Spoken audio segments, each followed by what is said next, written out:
Сәлеметсіңдер ме балалар? Бүгін осындай бөлуді қалай тез шешу керек екенін үйретемін.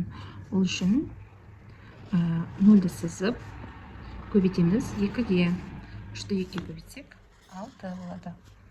Келесі тағы да нөлді сызамыз және 4-ті көбейтеміз 2-ге. Сонда 40-ты 5-ге бөлсек 8 болады. 4-ті 2-ге көбейтсек 8.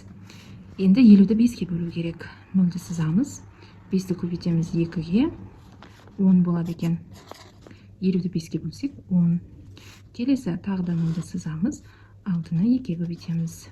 12. 60-ты 5-ге бөлсек 12 болады екен. Енді тағы да сызамыз да 2-ге көбейтеміз. 14. 70-ті 5-ге бөлсек 14 болады екен. Енді тағы да сызамыз.